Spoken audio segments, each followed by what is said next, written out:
All right. Good morning, everyone, and welcome to our March meet.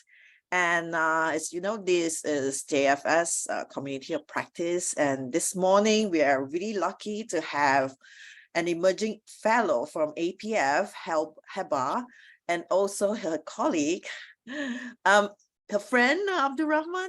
So we're good to hear. We're about to hear some of their experiences, and they're going to share what they have possibly done. Maybe it's better for you to tell them what you're going to do, Heba. But I'm just going to quickly give you a quick intro, and I'll let you introduce yourself too. Go ahead, Heba.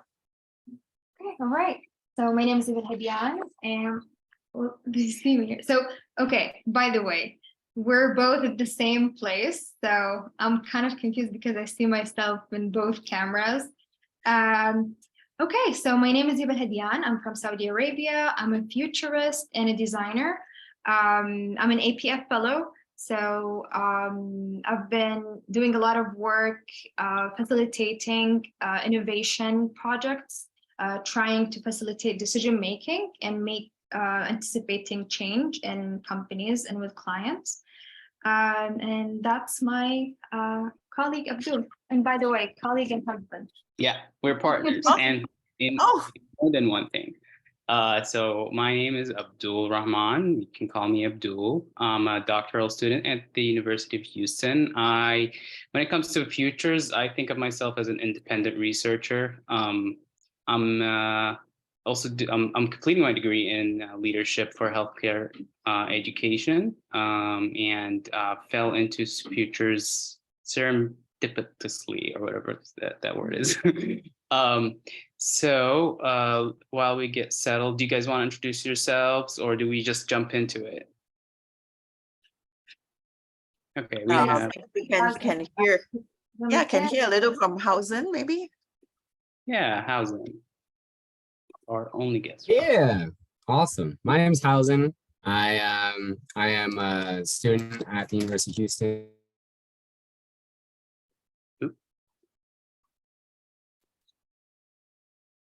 Oh, is it me? Oh, Hausen, can't hear you.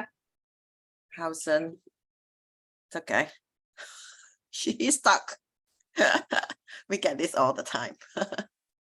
Wow, so I think Hausen has also posted his information. Hausen, can't hear you. Go ahead. You know, I already took a bite, but all right, I'm gonna try one more time. My name's Hausen. I'm a futurist. I work in local government Foresight in the United States. I love workshop designing, facilitation, and I'm also a student at the University of Houston's Foresight program. Hello. Oh, welcome, Hausen. And I'm really glad to have people here this morning.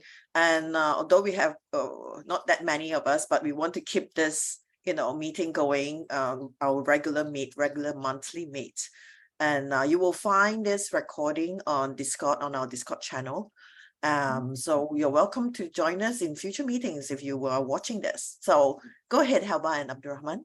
Okay. All right. So if you guys are watching this, comment in whatever you find this video. Let us know where you're from. If you have ever worked with local futurists from the Gulf. And yeah, we'd love to hear from you. So why we're here, we've been independently working on this project, Abdul and I, and the JFS was the perfect place to actually bring in this topic, to connect and share with other futurists, and hopefully find an opportunity to collaborate and kind of have some sense making of what we have.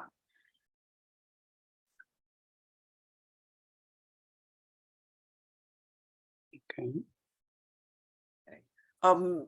Would you like us to say something about what we do a little bit? Lavon, would you like to start? Yeah, absolutely. Oh, sure. I'll just keep this really quick. I'm Lavon. I'm Zooming from Honolulu. I'm I've never done any work in the GCC, but I would love to, and I'm really interested in hearing just kind of a general picture of what's going on. You know, it's so clear that there's so much foresight work going on in the Gulf, and that it's really impacting what is actually happening there, which is exciting because that doesn't always the case, right? So just looking forward to hearing from you. Sure.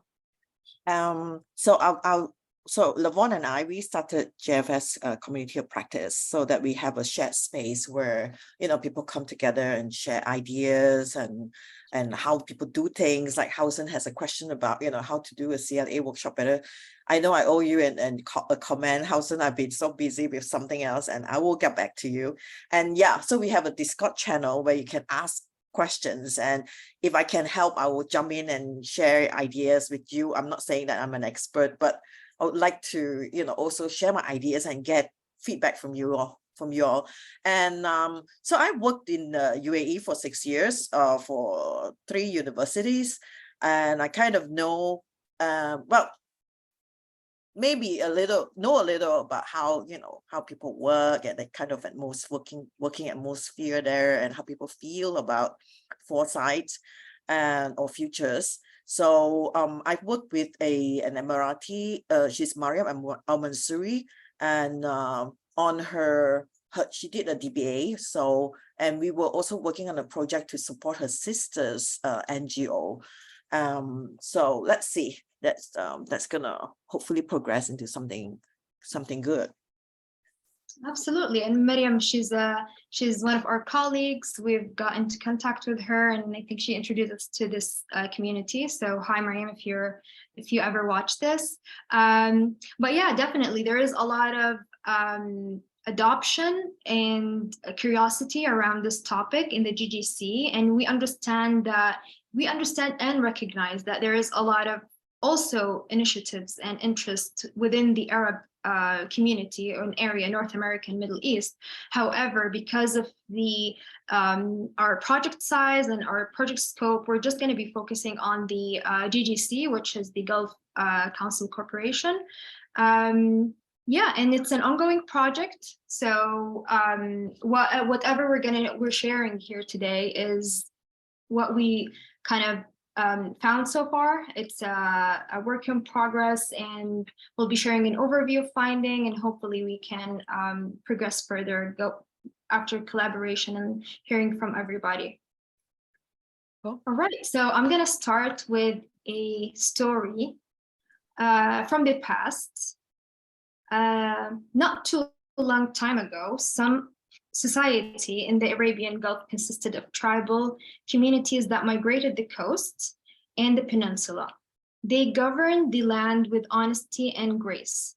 Life back then was humble, and the harsh environment compelled them to risk their lives deep into the depth of the sea, hunting for pearls, leaving their loved one behind with no guarantee, hoping one day that their offsprings will see a better day. Until one day, a man called Khamis used his vast knowledge of the land and the cosmos to help discover the first oil well that changed the Gulf forever. And just like how Khamis used his intuition and foresight to anticipate a huge opportunity for the region, we are anticipating a growth opportunity, but this time with professional foresight and with logic. All right, so as I mentioned, like the oil in the industry or the oil discovery in the GGC was a very pivotal point for the transformation that happened in such a short time. There was like a the leapfrog into modern times, and the transformation that happened really brought up a lot of changes in terms of society and industries, and everything turned from poor to rich. So why future of the strategic foresight in the GGC? Because we know from our research that there is a lot of adoption from governments. And with that, we think that the strategic foresight specifically is presenting an opportunity to transform and continue that growth, just like how oil did. And with that, I leave it with Abdul. Thank you, Heba, for that introduction. So for me, why the future of the strategic foresight in the GCC? To be honest, we're both futurists and we're from that region. So we wanted to understand the region because we're globally trained. We didn't work in futures in the region. So we did that research and we found so many gaps that we wanted to understand more. And through everyone's input, we can build a better understanding. So how we did our research is a little bit typical of what you would do in a strategic foresight study. So we started with looking at the horizons, scanning, domain mapping, all the things that you do in a regular strategic foresight study.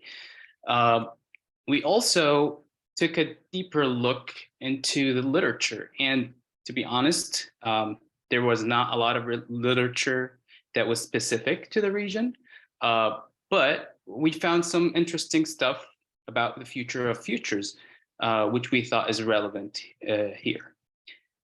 We also talk to people, and we having conversations all the time, just like we're having a conversation today. We interviewed people who are expats, we interviewed people who work in the Gulf, we interviewed people who have never been there. So it's been a combination of views that combined and gave us a better picture of the ambiguous scene that we've been hearing about from outsiders rather than from insiders. And our key findings start with the history. There's a lot of discontinuities in past initiatives. So it started out with the late Hazel Henderson in the 80s, according to one of our interviewees, and it kind of stopped there for a while, and then people started, or governments started to try to diversify their economies, and that also got discontinued. And we also see that the culture is part of that. So before, maybe the word futures would be, or foresight would be very different to what we would understand it today. However, right now it's reaching the mainstream, whether it's in the Gulf or in global. So that has changed a lot of things for the people. And you get a lot of resistance for the wording, you get a lot of resistance for the ideas that come with futures because of the cultural and ideological origins of the region. So next, we looked at some professional findings, such as how futurists brand themselves there. How are they distinguishing themselves from like mainstream consulting or business consulting? And there were a lot of questions about maturity of practices. The next thing was, how is the region adapting to these changes? And the main input from our interviewees was the need for localization of knowledge, the need for localization of practice. They also noticed the need for action-oriented futures rather than visionaries, because we tend to have more visionaries than actors. And the last thing is the literacy rate seems to be increasing. We've had so many increases in programs and initiatives, and even homegrown futurists. We talked to a couple of people who were trained in the Gulf as futurists, and a few years ago that wasn't even on our radar. So that's a huge jump for us. So what were the challenges during doing the research? And we can classify them into two. Things that are region specific and things that are profession related. So, and I mean by that things that are due to the nature of the region itself, and things that are due to the nature of the profession of foresight itself.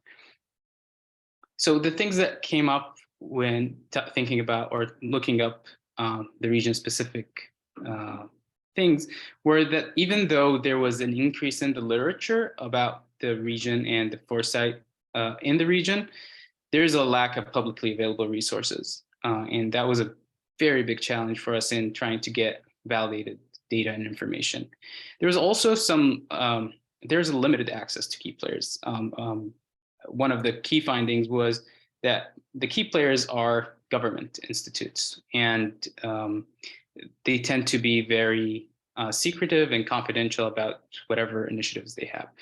And also there was questions internally and externally about how foresight is being applied. And this is a critical point, because for the foresight scene, or for foresight to grow there, we need to have some kind of trust in the profession. Which brings me to the next thing, which is the profession related issues, which first, and this one we noticed that it's a global problem really for foresight and futures. The field is a little bit fragmented.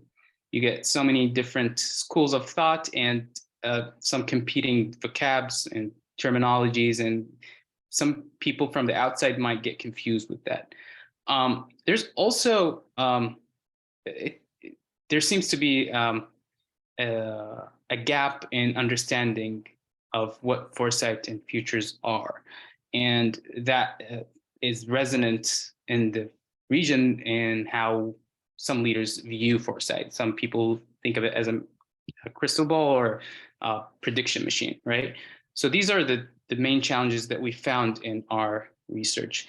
Next, we would like to look at, we wanted to organize our thoughts on the drivers of change in the region. So we did a futures triangle, and we noticed that the poles is coming from dominant forces, which is the national visions and the leadership ambitions. So these are the main poles of the future. And the pushes was mostly that, like Heba said, that foresight is a stepping foundation for an economic sustainability and diversification in the region. So they see the value of foresight. However, we see that also the weights come from culture mainly. We witness that it's an anchor that holds us back, but it's also a compass. The culture is a compass that guides us forward. So in a way, it's both a good thing and a bad thing, but however we want to view it is up to each individual. So what were the key uncertainties according to these findings? First, is it going to be sustainable or is it going to be transient like we saw in the past? So we've seen discontinuities in how futures was introduced. We've seen it a couple of times. We heard from some people that it was actually introduced into countries and institutes and then named something else. It was called strategy or something else, but it wasn't futures. And then it came back as foresight.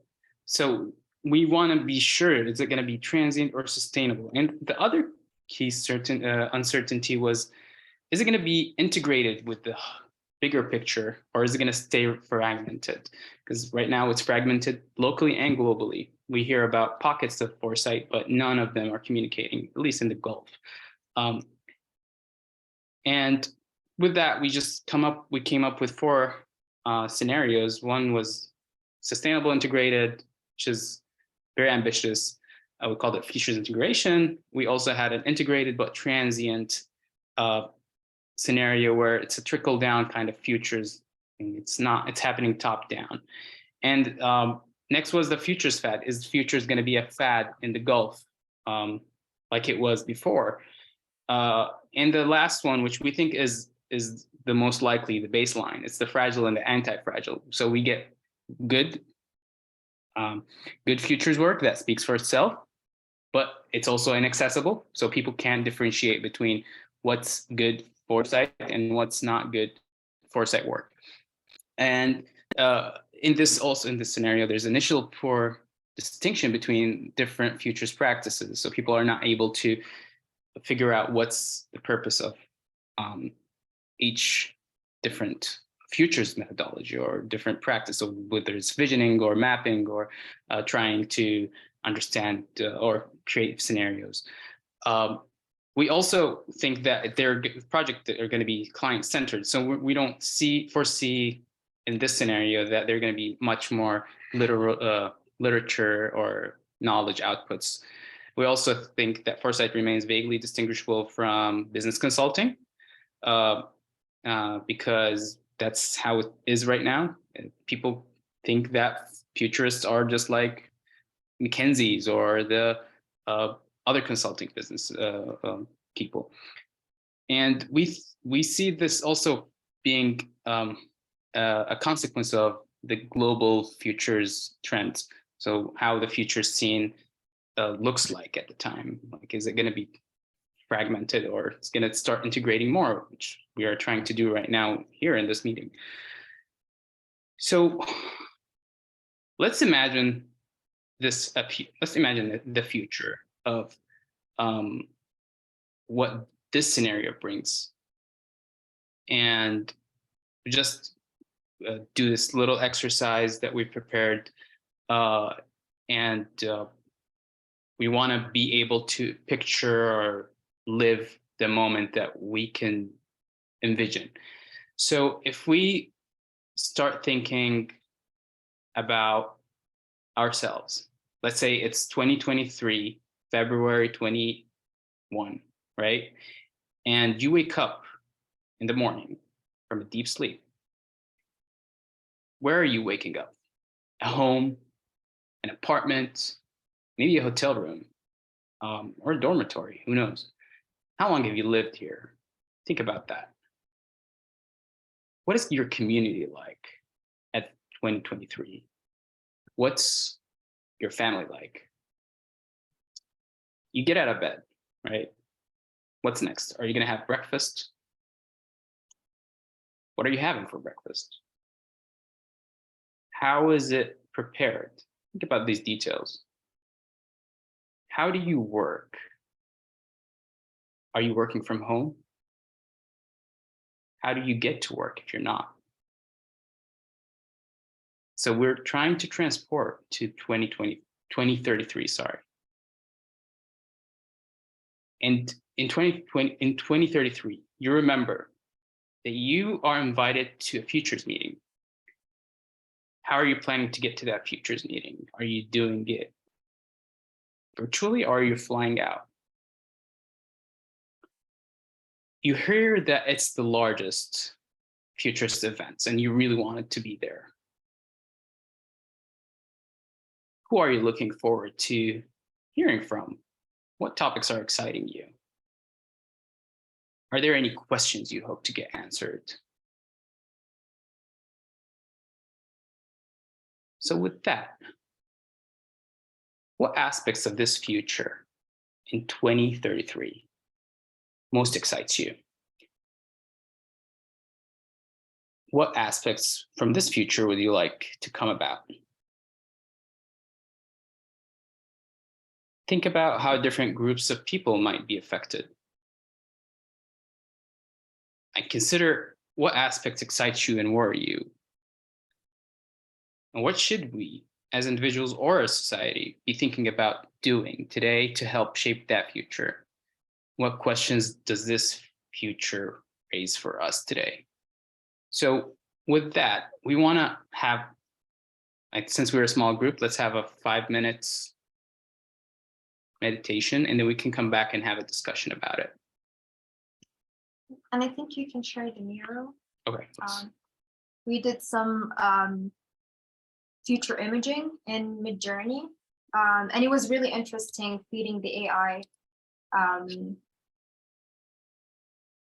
the keywords, and then this is the future that the AI thought it would be, the images of the future. And you can use that as a way to guide your kind of journey into thinking about more details about this future.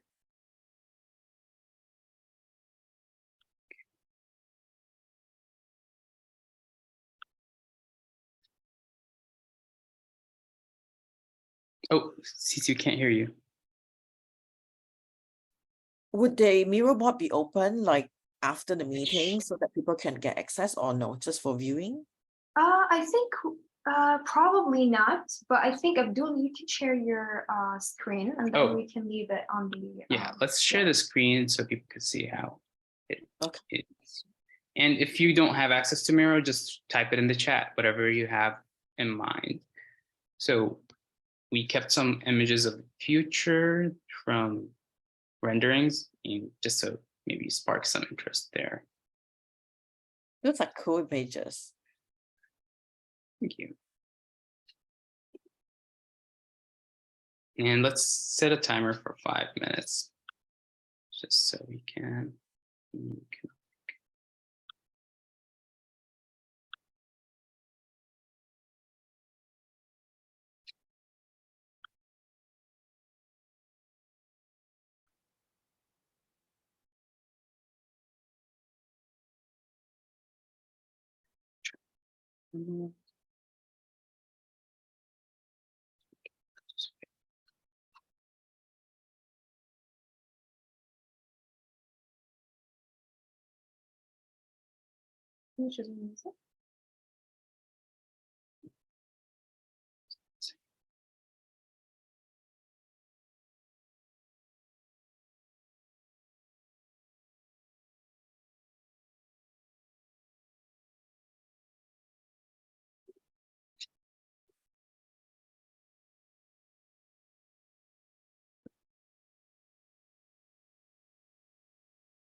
So I have a question. So you give us a scenario with all the questions. Am I supposed to answer those questions and develop a story and then move on to the things that we should do, or a question that I'm going to raise? What do you think? What is it? Yeah, so starting with the script, you can kind of answer the first section of the questions, more of like to develop the story within like individually. And then the questions that we're going to share together is the or the answers to that question is the area on the right side of the mirror board. So after kind of sitting with the script and imagining the details of that future. Right. What about the things that we should do, as in that scenario? Yeah, so it's like the things now that we're in 2033 and we're in the kind of continuum of the baseline scenario. What are the things that we should do to participate in that scenario based on everything that you've used to develop your image of the future?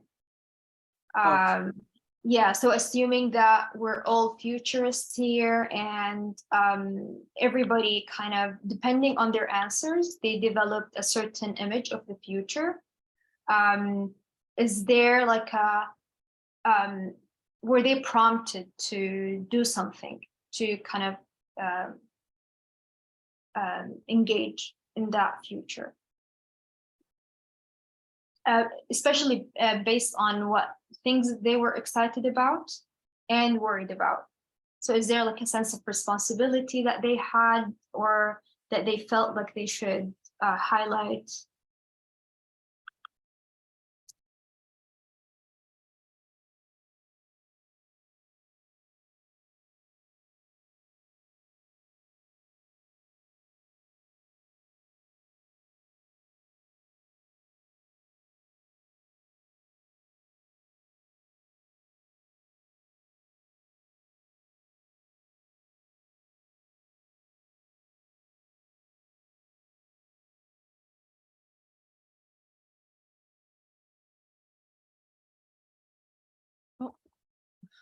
What is happening? Why does it keep?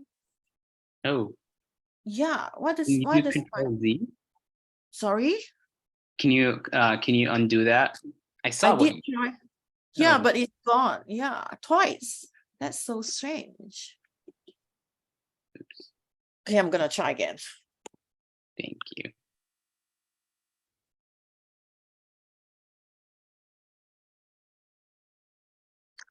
So let's see what we have here.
Okay.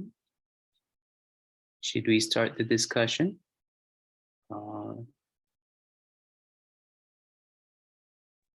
Yeah, let's do it. Yeah. So housing, I see some good stuff here, like always. Tell me about what you wrote. Challenge each other. Things that we should do. Like that. Yeah, that's what I would want to see. I haven't been to a ton of futures stuff, but that's what I would be interested in seeing. Like the dude, the Maryland, Alex for Grigani or something. I don't know how to pronounce his name, but I think I really appreciate just the direction he's going of generating a lot of discussion Yeah. with things like the shorts and futurists, right? I don't really think it's super important to be right or wrong in those scenarios, but yeah, just like very candid, like we should be very candid with each other on what we think will be good for the community and good for the field. Because if we just have like a yeah, you're great, yeah, just doesn't really I don't think that's super useful. Yeah, I agree. Like toxic positivity. Toxic fossil. That's cool. I mean, that's what we see, isn't it, on LinkedIn? Like, is like who's cool and who's cool all the time. I just get a bit overwhelmed sometimes. Absolutely. And it's like almost like we're bringing the habits of what we're trying to escape with us to our new economy. We're getting into that competitive kind of mindset, and that doesn't help anyone. No, I think collaboration is the way to go. Yeah, but sometimes, I mean, people will say, yeah, if you don't like push yourself out there, there's no collaboration. But I see like, it's a lot of noise, but what are some of the actual work being done, Yeah. So tell me about your input, Cece. So I have like 2033, like when I was looking at those questions where I would cut, what I would do. And I feel like, okay, just today, this semester when we started in February, I was talking to my students about ChatGPT when it was first open. And I know students will use it, and and I don't want them to hide about it. So I just told them like, yeah, you're welcome to do it, but need to use it effectively and learn about the ethics of it. So I just feel like AI and robots is just going to be such a big part of our lives in the next 10 years, perhaps. And very much like, at every level that our work, our lives is just, technology and robotics and everything.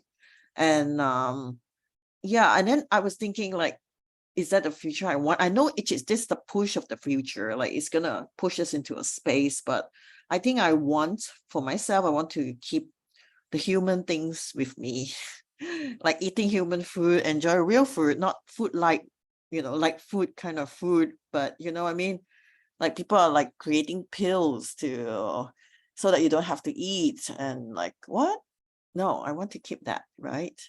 And I'm really interested in, like, I hope in 2033, if there's a huge futures event, hope to see all our futures community members, at that space where we continue to push for or encourage more people to learn about future studies. I mean, people don't have to be a teacher, but if we could have a more open mindset about, learning to think about the future.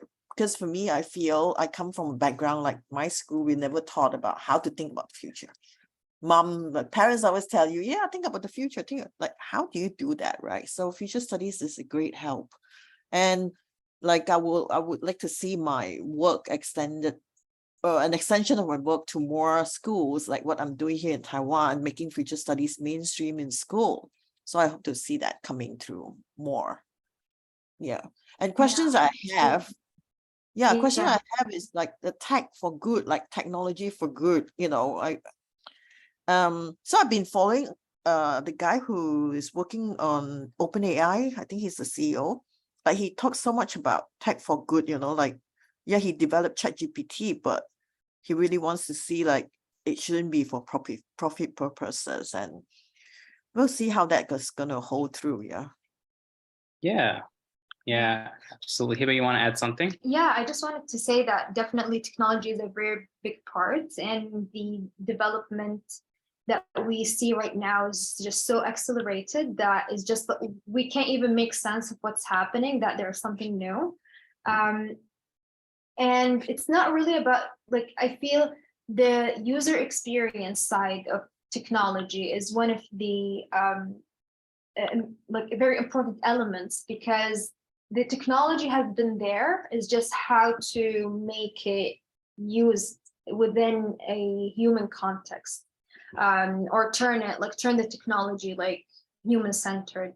The other aspect too, as futurists, imagining that future, I wonder if technology would aid into bridging all these cultural gaps. So like today we had the finding that one of the gaps in the markets or the area back there is not having Foresight localized, and that kind of delays the adoption on like a bigger scale.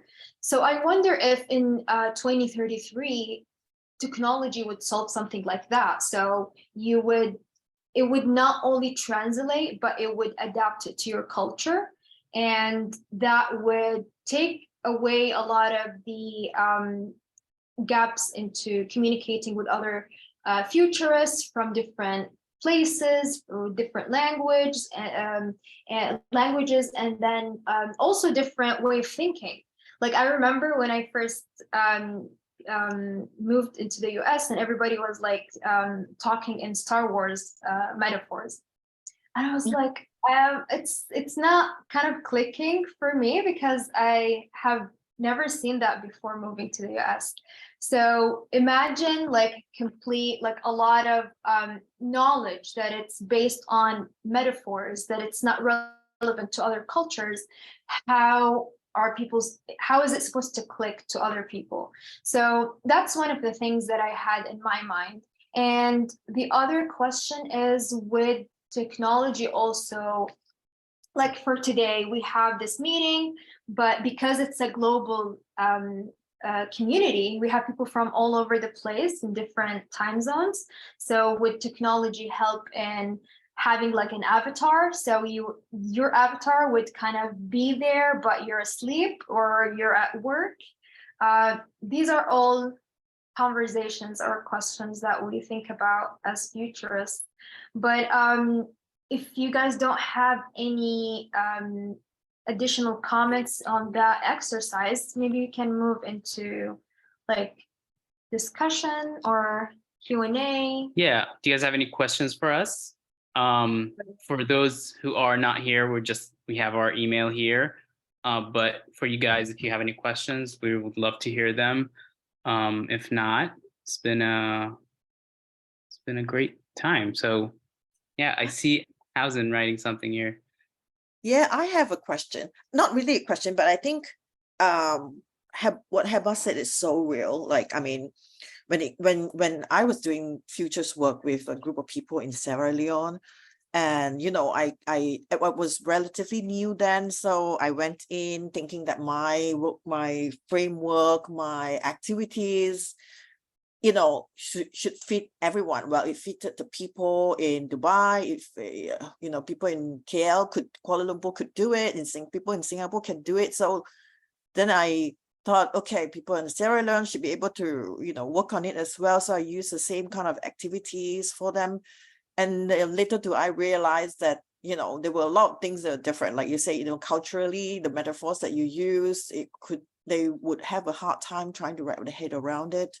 So I think definitely for sure, localizing and contextualizing the work that we do is actually a big part of what we should be doing to, making futures more accessible at various levels to various group of people. Absolutely. And I think that's part of the beauty of futures, is that it's a global community, really. And because our shared language is futures, we can communicate a lot of our culture and contextualize a lot of what our cultures and what our roots and everything that brings to the conversation. So it's a great way to embrace cultures and futures. Yeah, definitely. And also, like, so I'm teaching now the group of different groups of Taiwanese students here from high school to university. And you see that because their norms here are, it's about time optimization, means, doing things efficiently, doing two things at a time. Multitasking is really important. And it's all about work and keeping time. And so when I had this activity with them, like the future of lunch with them, I want them to imagine how lunch would look like in 20 years from now. And they gave me a pill, PILL. And I'm like, why you only have a pill on the A4 of paper? And then he said in the future we shouldn't have time to eat, just swallow a pill and that's it. So that triggered me to think like, oh my God, I want to keep something human to me for me in the future. Yeah, I was hoping that technology would do all the work and I would get more time for creativity, more time for reflection, and more time to be in nature. At least that's the future that I'm hoping that would happen. Yeah, like enjoy your food, right? I mean, people here have meetings and eating lunch during the meeting. I'm like, no, I can't eat lunch during a meeting. I want to spend time eating my food. Yeah. Yeah, and Hausen saying, did you chew on the pill or swallow flavor? I think they don't have time to chew, just swallow, I think. And then there's another girl who like put you just put a chip in your brain and it will alter your brain waves to think that you're not hungry anymore. Oh my God. That's dystopian. Yeah. But these are high school students, mind you. So they're really taken with the technology advancement thing. Yeah, and a lot of it I think is fed from what our media looks like. So what we consume, whether it's movies, whether it's ideas, whether it's social media, what it's telling us, what are the messages that are being embedded in these outlets, and what choices are we making? What do we want to watch? Yeah, absolutely. Yeah. What are some low-tech ways we can work towards easing these pain points? Hausen is asking. That's a really good question.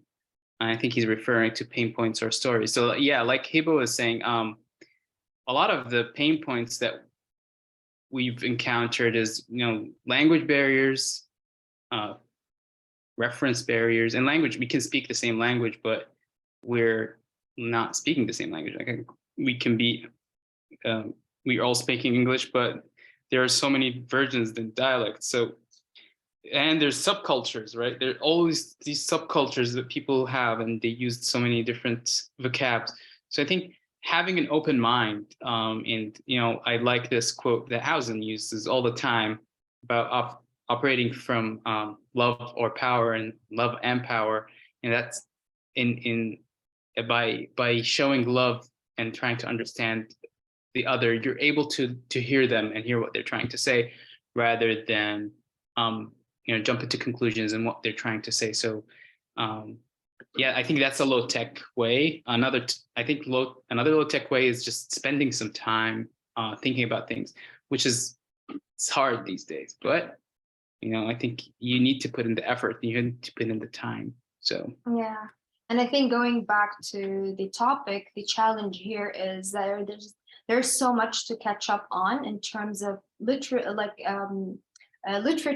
and grounding the field. It's so great that we're learning a lot from scholars from all over the world, but at the same time, we understand the kind of collective concern that what are the implications with adopting foresight too soon or too fast. So I think that's probably, I don't know, it's like our next direction or next steps into exploring the implications of adopting foresight too fast. The challenge is we can't change that there is no foundation, but what we can change is our ability as new wave futurists or local futurists is to kind of have that bridge and try to find these pockets and conversations and bridge that gap between the emerging scene and the existing scene, and the legacy that the field has kind of left us with. Yeah, so I'd like to thank you guys for your time, for being here, both. Maybe naming gaps. Hausen is saying maybe naming the gaps helps people understand when they experience them. Yeah, absolutely. Yeah, that's actually a good idea. Yeah. Before you go, I think one more thing I would like to also comment on is you were talking about how futures were quite fragmented, like different parts of the world doing very much different things. I mean, another way to look at it would be the pluralism of stuff, of the way we do things. I think that would be also good, and I think this ties in really well with the localization and cultural aspects of things. So if you have like a mainstream futures methodology that's so fixed and people can't adjust and adapt and do something and turn it for themselves, into their own version, I think that would be quite difficult to adapt anything that's out there. So I think future studies being, very wide and it's open for different ways of how we adapt and use it. I think that's the beauty of it, really. Absolutely. And I think that's a fantastic point that you bring up. However, I think when we're talking about like fragmentation is we're meaning, at least that's how I'm understanding it. It's the fragmentation of ideas too. So like the fragmentation of communities. So like when we see people who do futures work and they're working with a certain government office versus people who work in corporate, and they all have different ways, and that's a good thing. But then when it comes to sharing knowledge and sharing experiences and all these things, we find that it's hard. There's so many barriers, whether it's language barriers, whether it's jargon barriers. Because if you read futures literature coming from Australia, it's different than futures literature coming from Europe versus North America versus anywhere in the world. So there's these barriers, and having a common language between us futurists can benefit the field. And I hear you. I mean, like for I'm managing a journal. So if you read different journals of future studies, they are focusing on different things. And I think that's also a good point, because then you will find your own niche, and you know where you can approach, who are the people you can approach with or to do things with, that is relevant to you. I think this just different groups of people are just adding on to the richness of the body of knowledge out there. Yeah, absolutely. I think one thing that maybe would help the region there is, or at least what we heard from people during the interviews, is the to help bridge that gap. What people are looking for is something action oriented. So how can we measure it? How can we measure the impact? And I know that this is some of it a challenge for everybody, is like how to measure like the impact foresight, because of the nature of the long-term view. And that kind of like, it's counterintuitive maybe in some way, but I guess that's what makes some people go towards business consulting, when you kind of package it into like business consulting and KPIs. It kind of sounds more familiar than having foresight study. But again, what we have here is just like very initial sense making. I'm pretty sure the more we talk, the more people we talk to, the more resources we find, we'll have a better kind of definition into how this is described and or viewed. But overall, we had really fun, like exploring that with you, Cece and Hausen. And yeah. So cool. I'm gonna let's stop your sharing, and so now that we're coming to an end to your presentation and our discussion, maybe just a quick spotlight on everyone, like what are you busy with right now, and how would you come on to the communities of practice in the future? How would you think that you would participate, and what would you like to do? What would you like to see more from the community? Well, I really like the last session I attended was Suhail's session, and I really liked the conversation of values and embodied futures. And I was wondering if this is something that we can explore more. Yeah, and I'm still like, I have this idea in my head, is still not like, I don't want to commit to it yet, but the idea of embodied future, I think something that we can explore. Sure. And come on to Discord. I'm gonna share our Discord server link. Oh, sorry, hang on. And come on to Discord, because on Discord I have created different channels so that you can post questions. And I'm going to put the link here. So there's our Discord channel. We have channels for asking questions, and I've created, like, when people fill in their membership forms, they indicated what they like to explore, and I've created different channels as a forum for discussion. So go ahead and put in the questions, and hopefully someone will jump into the discussion and it can grow from there. So AbdulRahman, now the camera is on you. What would you like to do, and how would you, see the community growing? I really love the idea of a community and the community of practice. It's something that I feel like in my previous professional lives, like I would say, I was missing that part. That I come from a healthcare background, and I also had a degree in education, and I've been through different kind of worlds when it comes to professional, and the community of practice is usually something where you go and you just gather some continuous education credits, and that's it. But I feel here we're able to have discussions, and like you were mentioning at the beginning of the call, the next week, Coffee with Deborah, I think. Yeah, we have, yeah. Yeah, so something like that would be awesome to jump in on and, Yeah. you know, have just free time. You don't have to prepare for anything. You just come and you just talk. And Yeah. I love that idea. So I'd like to see more of that for us, you know, in different time zones. Maybe our time differences have been a big barrier for most of us. But yeah, we can host different time zones for different people, and you know, maybe have themes going on. Coffee is a great theme for me. Yeah, coffee, definitely. How's it? What about you? Last thoughts. Hello.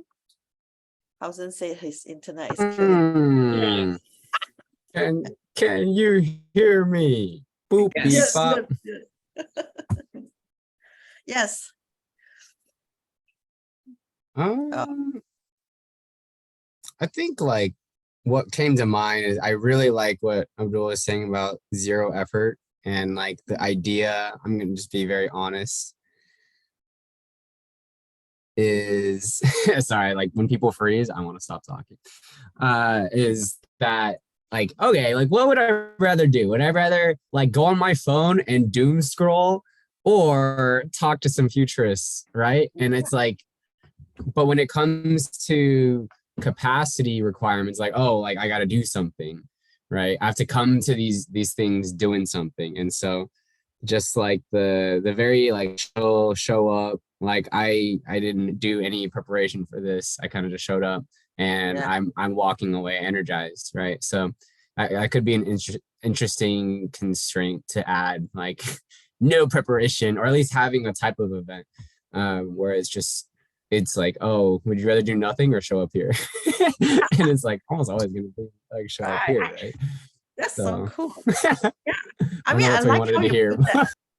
No, I love how you put that into perspective. Like you can be scrolling on your Instagram reels and feed for like, you know, half an hour and that's time gone, you know, and you'll be laughing your head off with some silly cat videos and then you learn nothing. Pretty cool. So, well, thank you so much for coming on and, you know, volunteering and sharing your time and your ideas with us. And it's awesome to see the work that you have done so far. And feel free to write a short essay if you want that to be included in the next Substack newsletter. And I would be happy to feature your work as well. You can write a longer one or a shorter one. Doesn't matter. You know, it's all chill here, casual, and there's no pressure. And would love to see your work coming up. And, you know, I manage a journal as well. So feel free to, you know, when you write up something and send it on.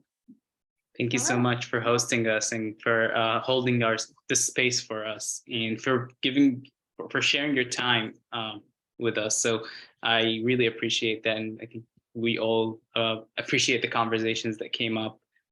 So thank you so much. Definitely. Thank you. Take care. Good job, y'all. Good job. Bye, everyone. Thank you. Bye-bye. Bye. Bye.